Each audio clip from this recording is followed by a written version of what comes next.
দুর্ঘটনার কবলে বিধায়ক শওকত মোল্লার কনভয়। আপনাদের জানিয়ে রাখবো আরো একবার, দুর্ঘটনার কবলে বিধায়ক শওকত মোল্লার কনভয়। পাইলট কারের ধাক্কায় জখম বাইক আরোহী।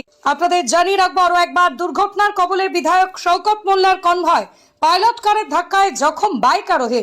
কলকাতায় যাওয়ার পথেই বামনঘাটা এলাকার কাছেই দুর্ঘটনার কবলে পড়েন ক্যানিং পূর্বের বিধায়ক শওকত মোল্লার কনভয়। পাইলট কারের ধাক্কায় জখম বাইক আরোহী। স্থানীয় সূত্রে জানা যায়, বাইক ও পাইলট কারের মুখোমুখি সংঘর্ষ হয়। ঘটনায় জখম হয়েছে বাইক আরোহী এবং দুমড়ে মুচড়ে ভেঙে গিয়েছে বাইক ও পাইলট কারের সামনের অংশ। অল্পের জন্য প্রাণে বেঁচে গিয়েছেন ক্যানিং পূর্বের বিধায়ক শওকত মোল্লা। এই ঘটনায় আহত হয়েছেন পাইলট কারের চালক ও বাইক আরোহী বলেই জানা গিয়েছে।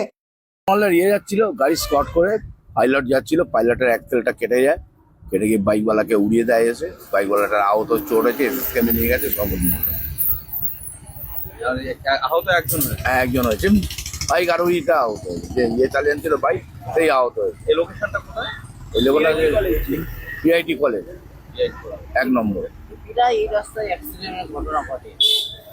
হ্যাঁ, প্রায় এখানটা ঘটে। এখানটা বলেছিলাম যে ব্যারিকেড দিতে, বলছে ন্যাশনাল হাইওয়ে ব্যারিকেড দেওয়া যায় না, কিন্তু আছে ব্যারিকেড। Single road. হ্যাঁ হ্যাঁ, এখানে একটা কলেজ দিয়ে জনমহল এলাকা, এখানে একটা ব্যারিকেড দিয়ে অবশ্যই। ছাত্রছাত্রীরা কত আসে, পাড়ার প্রতিবেশীরাও আসছে। এই রাস্তা কি ডবল হওয়ার জন্য কোনো আবেদন করবেন?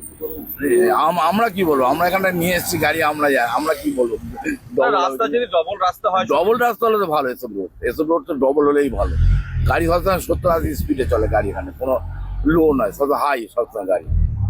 আপনি এখানে গাড়ি চালান এই রোডে? হ্যাঁ, আমি এই কলেজের এইবার আমরা এসেছি, ওই যে আমাদের গাড়ি সব আমরা নিয়ে এসেছি।